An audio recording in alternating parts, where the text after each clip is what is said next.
Sorry, I interrupted myself as I was making the talking in the last video. I touched my computer and it stopped, so I had to. I didn't want to go back and redo it, so I'm doing it in two parts. I beg your pardon for that. Try to be more careful in the future. Anyway, I was talking about the idea that the roots of the Palestinian-Israeli conflict lie in the Shoah and in the Nakba. The Shoah obviously being the annihilation of European Jews during World War II and the Holocaust, and Al-Nakba, the catastrophe that the 750,000 or so Palestinians experienced when they were forced from their homes, their villages, their farms, when Israel was created in 1948. This created a situation, as we saw illustrated so very vividly in the documentary, where two peoples are locked in conflict because of their respective claims to the same land. And this has gone on since 1948. The United Nations created Israel. Some of the concepts that were mentioned during the video, there's the concept of the intifada. The intifada, there were two intifadas. Each of these were uprisings of the Palestinian people against the Israeli occupation. These were extremely violent uprisings by Palestinians. Anger built up over a significant period of time at the way the policies of the Israeli government toward Palestinians deeply angered people in the West Bank, Palestinians in the West Bank, and they revolted. Each time, many people died, especially Palestinians. Palestinians have very few tools besides rocks to throw at Israeli soldiers, and the Israeli army was indiscriminate often in shooting into protesting crowds. Let us be clear about what the West Bank is. There were many references in the documentary to the West Bank. Remember, the West Bank lies along the Jordan River, between Jordan and what is Israel. It is that area that was originally set out by the United Nations plan for the partition that would create Israel and the Palestinian state. That area where Palestinians almost exclusively were supposed to live. This was supposed to be originally the Palestinian state. Instead, it is occupied as a result of the 1967 war, which we haven't gone into in any depth, but you've heard references to 1967. In the 1967 war, Israel occupied the West Bank and occupies the West Bank still. That West Bank area is now being settled. Hundreds and hundreds of Israeli settlements, illegal under international law, are being built there, have been built over time, subsidized and supported by the Israeli government. So that these settlements, Israeli settlements, are scattered amongst the Palestinian people, Palestinian villages. This results in violence, periodic violence between Palestinians whose land this is supposed to be and the settlers who are moving there largely because they're religiously committed to this land being theirs, granted to them 6,000 years ago by God. And this is the territory that is the context for Old Testament biblical tales It is the basis. It is the place where the stories occurred.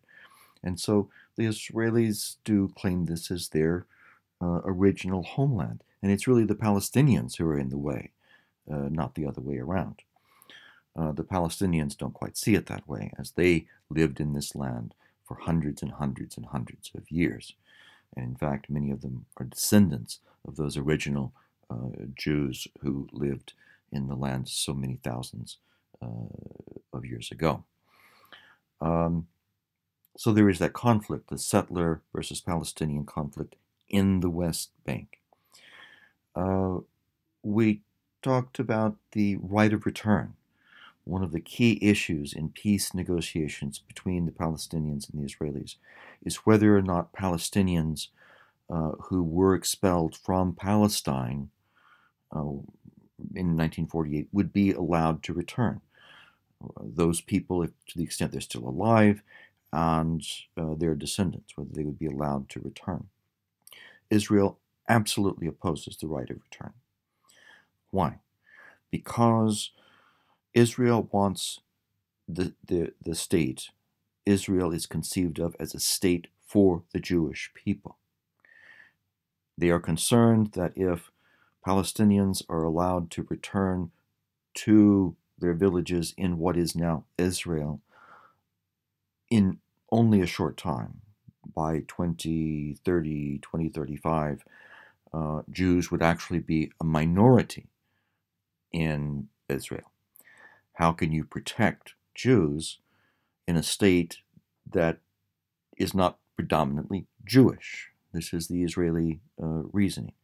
And we can understand, we must be sympathetic with Israel's strong need to make sure that Jews of the world have a place to go where they are safe.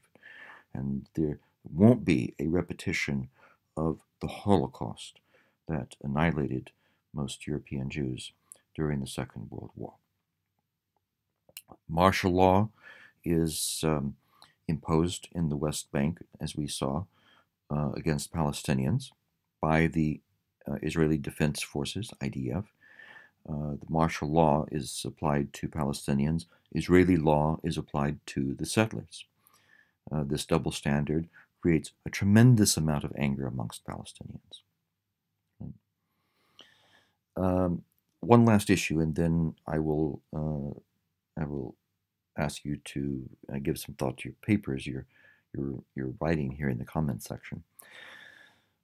It is a very sad development in our time of people like me, scholars like me, who love Israel, who believe in the extraordinary importance that Israel exists, but we also criticize Israel's policies toward the Palestinians. We believe they're deeply wrong, that Israel is causing unnecessarily death and destruction amongst the Palestinians. The people on the right, in both the United States and in Israel, charge that those of us who criticize these Israeli government policies are anti-Semitic. That is, we are actually exhibiting hostility toward Jews as a result of these criticisms of Israeli government policy toward the Palestinians. That is wrong. I love Israel. Scholars like myself, activists who advocate for Palestinian rights, an end to the occupation. We love Israel. I would even say that I'm a Zionist in the sense that I believe it is essential for the Jews to have a safe place to live and call their own. I do believe that. But neither do I believe that Palestinians should suffer the kind of degradation, the kind of double standards, the kind of violence enacted against them that has been characteristic of Israeli policies toward them the last many years.